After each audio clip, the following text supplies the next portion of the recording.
किसान हर हाल में अब की बार परिवर्तन चाहता है। जो है इनको बीजेपी को हराएगा उसी को वोट कर देगा। ये सोच रहे हैं कि किसान का अपना बच्चा पढ़ पाए और किसान और बदतर हालत उसकी हो जाए। हमारा अगर चले तो आज ही इनको फांसी चढ़ा दे जिस तरह से देश को चला रहा है। मुझे कोई भी प्रतिद्वंदी प्रधानमंत्री के रूप में नज़र नहीं आ रहा है। कोई भी हो जिसको ज़्यादा सम्मान मिल जाता है कम समय में, वो आदमी उसका कदर नहीं करता है।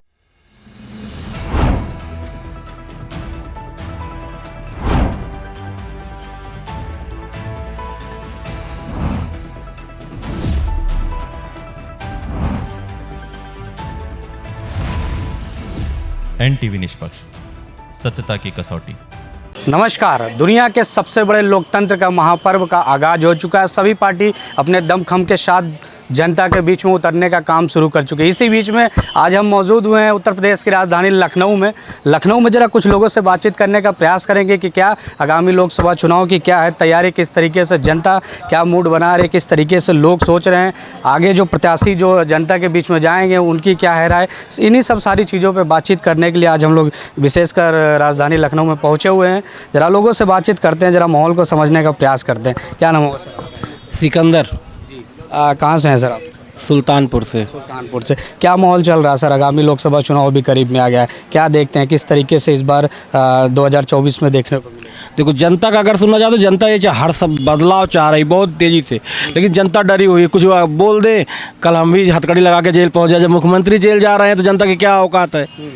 आप ये चीज़ समझ सकते हो। जनता तो बदलाव चाहती है। महंगाई से परेशान है, शिक्षा में पेपर लीक हो रहा है, किसान परेशान है। खाद यूरिया इस समय नहर में पानी नहीं, इस समय गर्मी की जितने सिंचाई, गन्ना हो गया, उड़द हो गया, सब सिंचाई, लेकिन नहर में पानी नहीं है।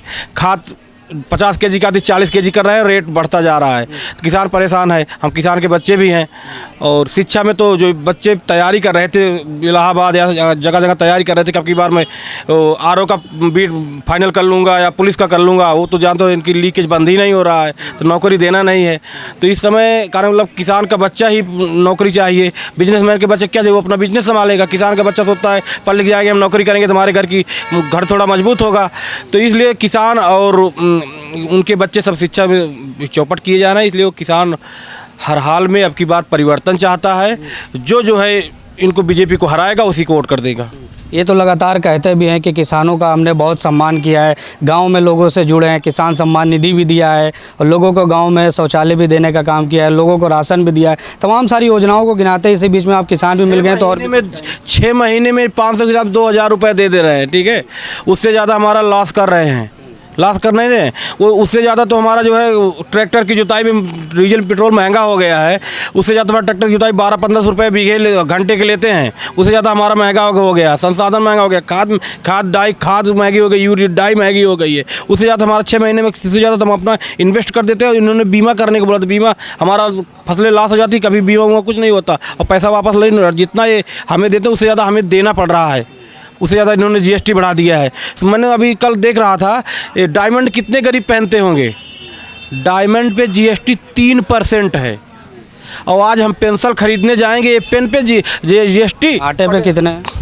आटे पे शायद 12-18% के आसपास होगी जो है खाने वाले। 18% GST जो है पेंसिल उंसल कापी किताब पे है, तो हमारे बच्चे कैसे पढ़ेंगे? तो इस तरह ये कानून जनता को एकदम मूर्ख बना रहे हैं 2000 रुपये दे के। अब जो नहीं समझ पाते, हो सकता है शिक्षा का स्तर, इसलिए तो सोचते हैं लोग शिक्षित ना हो पाएँ, शिक्षा का स्तर गिराते जा रहे हैं। बच्चे पढ़ेंगे नहीं तो हम पढ़ा नहीं पाएंगे तो सवाल कैसे करेंगे? इसलिए सोचते हैं शिक्षा भी चौपट हो जाए और किसान निपट ही जाए। उसके बाद कटोरा लेके इनके पास बैठा रहेगा, तो जहाँ जब भूखे मरेंगे तो जो कहेंगे वही करेंगे। तो इसलिए सोच रहे हैं कि किसान का अपना बच्चा पढ़ पाए और किसान और बदतर हालत उसकी हो जाए और फिर ये 5 किलो राशन दे देंगे। उसी के आशा हम लगे रहेंगे कि अभी बीजेपी वाला आता होगा, थैले लेके हमें दे देगा, हमारे घर का चूल्हा जलेगा। तो बच्चे सीधी बात है। इसलिए हम एकदम किसान पूरा परेशान है और जनता तो गरीब लेवल तो इस तरह से परेशान है कि बोलो मत। जो प्रतिदिन काम करके कमाने खाने वाले हैं, उनका तो सारा पैसा कमाई का जो है तेल और नून तेल में इसी में चला जा रहा है। उनके पास बचत के लिए अगर अचानक उनके घर में कोई बीमार हो जाता है तो उनके पास दवा कराने का पैसा नहीं होगा। 100% दवा कराने के लिए पैसा। तो 2024 में क्या चाहते हैं? कुछ परिवर्तन होना चाहिए? ऐसे परिवर्तन हमारा अगर चले तो आज ही इनको फांसी चढ़ा दे जिस तरह से देश को चला रहा है। हम 100% चाहते हैं कि परिवर्तन हो, यह सरकार देश से जानी चाहिए। हाँ, और भी ज़रा कुछ लोगों से बातचीत कर लेते हैं, ज़रा समझते हैं कि क्या नाम होगा सर आपका? मेरा नाम विजय सेन यादव, जी सर, कहाँ से होंगे? सुल्तानपुर से। सुल्तानपुर से। क्या माहौल चल रहा है वहाँ का सुल्तानपुर का? लोगों के बीच में क्या चर्चाएं चलती हैं? आप लोग जब 4 लोग बीच में बैठते हैं तो क्या माहौल रहता है वहाँ का? माहौल तो यही है कि समाजवादी पार्टी परिवर्तन की राजनीति करना चाह रही है, लेकिन दिशा विहीन हो चुकी है। सही प्रत्याशियों का चयन नहीं कर पा रही, जिसकी वजह से सुल्तानपुर की राजनीति में कुछ उठा पटक नहीं दिख पा रहा। तो क्या आप मानते हैं कि जो भारतीय समाजवादी पार्टी की तरफ से जिन प्रत्याशियों को चुना गया है, कहीं ना कहीं उससे कुछ कमी रह गई? हेलीकॉप्टर से उतारे जा रहे हैं, रस्से बांध के नीचे उतर रहे हैं सब पैराशूट से।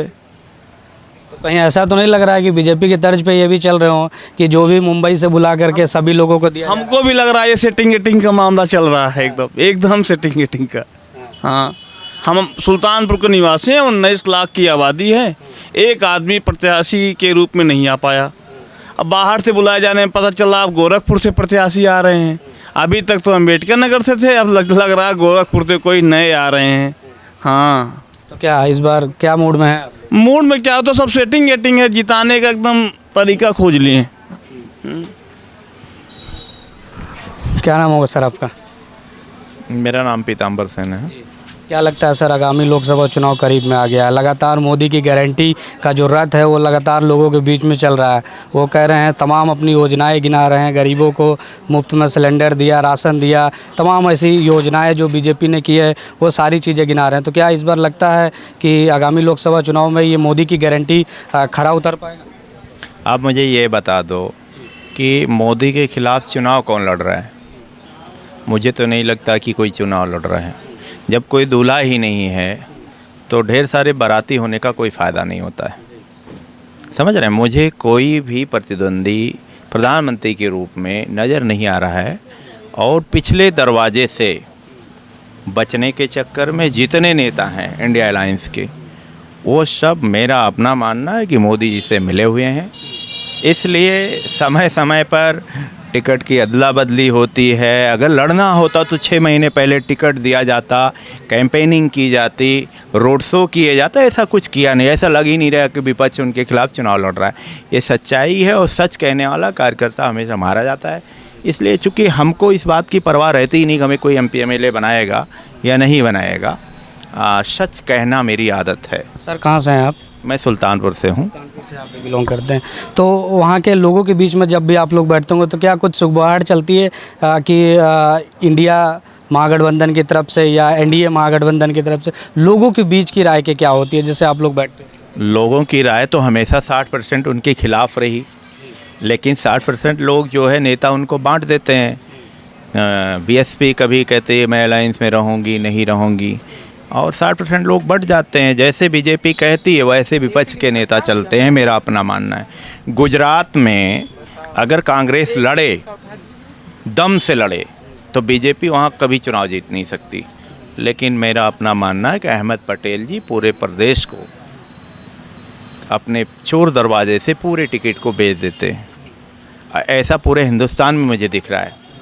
कौन नहीं जानता कि अयोध्या में मित्रसेन यादव की फैमिली इतनी मजबूत फैमिली है, उसका टिकट काट करके एक दलित बिरादरी के माननीय को वहाँ से टिकट दिया गया है, जिनको उनकी बिरादरी के लोग ही नहीं मानते। आज अयोध्या में लगभग पासी बिरादरी के कई जिला पंचायत सदस्य, लगभग सैकड़ों प्रधान, कई पूर्व ब्लॉक प्रमुख दलित समाज के पार्टी छोड़ करके भाजपा में चले गए, क्योंकि वहाँ मैसेज चला गया कि यहाँ पार्टी भाजपा को जिताना चाह रही है। तो जब भाजपा को पार्टी जिताना चाह रही तो हम लोग दुश्मनी क्यों लें? हम भाजपा के ही साथ हो जाएं। अगर वो लोग, इंडिया गठबंधन के लोग भाजपा को ऐसे जिताना चाहते हैं तो हम ऐसे जिता दें। जो वर्कर है वो समझ रहा है, इसलिए कोई दुश्मनी नहीं लेगा। और प्राइम मिनिस्टर जैसे पहले बने थे वैसे फिर ये प्राइम मिनिस्टर बन जाए, मेरा अपना मानना है। आपने देखा होगा कि जैसे अखिलेश यादव जी ने एक PDA बनाई थी पिछड़े दलित अल्पसंख्यक को, पल्लवी पटेल जी भी उसी में शामिल थी। पल्लवी पटेल जी अब बाहर हो चुकी है इंडिया अलायंस से, तो उन्होंने खुद का एक संगठन बनाया है जिसका नाम है PDM, पिछड़े दलित मुसलमान।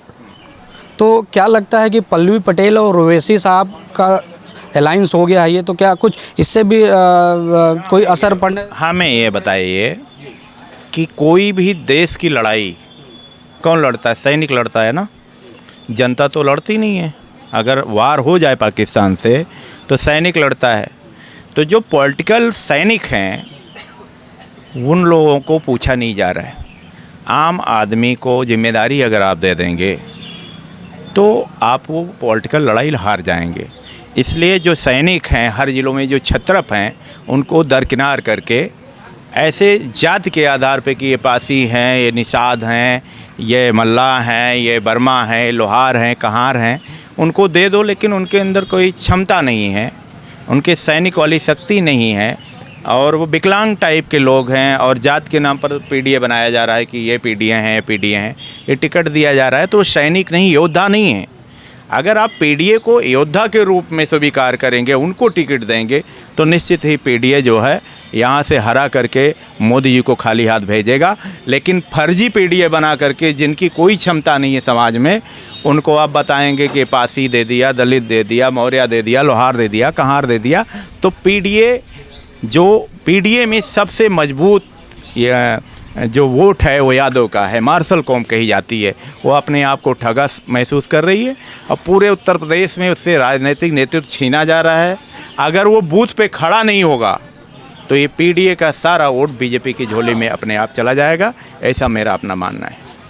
बिल्कुल ऐसे जिस तरीके से लोगों के बीच से आवाज़ निकल के आ रही है यादव समाज, यादव परिवार की तरफ से कि जो टिकट बंटवारे को उसमें लोग काफ़ी निराश नज़र आ रहे हैं। और साथ साथ में इनका ये भी रुझान है कि भारतीय जनता पार्टी के पक्ष में इस बार कुछ बदलाव देखने को मिल सकता है। तो और भी ज़रा कुछ लोग हैं, उनसे ज़रा बातचीत करते हैं। क्या माहौल चल रहा है 2024 का? सर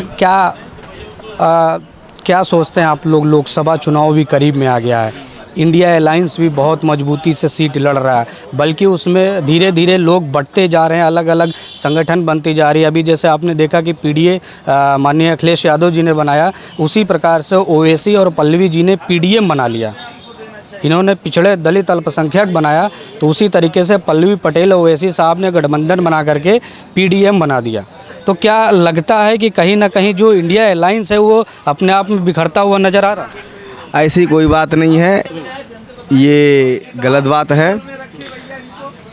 इंडिया गठबंधन जो पीडीए है, माननीय राष्ट्रीय अध्यक्ष जी ने जो बनाया है, इस पर प्रदेश की जनता और देश की जनता विश्वास करके इस बार 2024 के लोकसभा चुनाव में वोट डालने जा रही है।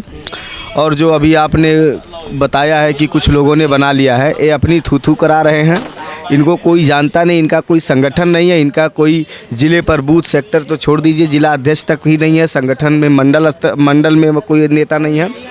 तो ये सब केवल बीजेपी के द्वारा बी टीम का काम कर रहे हैं। जनता इनको नाकार देगी। जमानत तो छोड़ दो, 1-2 वोट भी नहीं मिलेंगे, नोटा से भी कम वोट मिलेगा। और आज सवाल खड़े किए जा रहे हैं, आगामी लोकसभा चुनाव जब 2022 में हुआ था, उस समय पल्लवी पटेल जी लगातार अखिलेश जी के साथ में उन्होंने चुनाव लड़ा था, और इस बार वो अलायंस से अलग हो गई। तो क्या लगता नहीं कि कहीं मनमुटाव पार्टियों के बीच में आपस में देखने को मिल रहा है? देखिए, ऐसा कुछ नहीं है। कोई भी हो, जिसको ज़्यादा सम्मान मिल जाता है कम समय में, वो आदमी उसका कदर नहीं करता है। माननीय अखिलेश यादव जी ने कम समय में जयंत चौधरी जी हों, संजय निषाद जी हों या पल्लवी पटेल जी हों, कम समय में इतना बड़ा सम्मान दे दिया, पिछड़ा ही समझ करके। लेकिन कम समय में ज़्यादा सम्मान मिल गया, इसलिए वो पचा नहीं पाए। और कितने लोग कार्यकर्ता हैं, इन लोग ज़िंदगी बीत जाती है, विधायक सांसद छोड़ दीजिए, जिला पंचायत ब्लॉक प्रमुख बीडीसी प्रधान नहीं बन पाते हैं।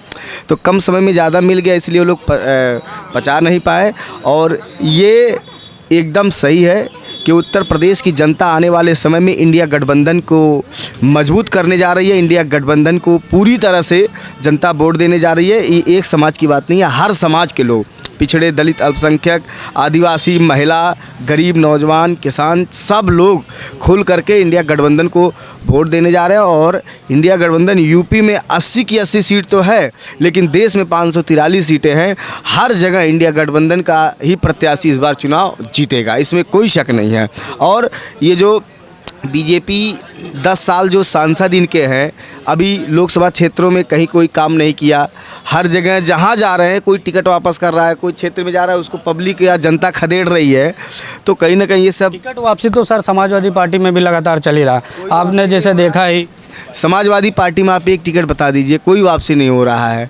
समाजवादी पार्टी में जो भी निर्णय माननीय राष्ट्रीय अध्यक्ष जी का हो रहा है, बहुत सोच समझ के, कि पार्टी ने इतने अच्छे इतने शानदार टिकट बंटवारा हुआ है कि हर तरफ से जनता पार्टी के। ये आपने आजम खान और अखिलेश यादव जी के बीच में मनमुटाव का भी लगातार खबरें चलती रही हैं। देखिए, वापसी की बात नहीं हुई। अब ये तो समाजवादी पार्टी की जो है सबसे बड़ी बात है कि एक एक सीट से 10, 20, 15, 5-6 उम्मीदवार होते हैं, और किसी दल में तो है ही नहीं। और देखिए, अभी भाजपा भी टीवी में चल रहा था, बिहार में बीजेपी कई सांसद छोड़ दिए, वो कांग्रेस में चले आए।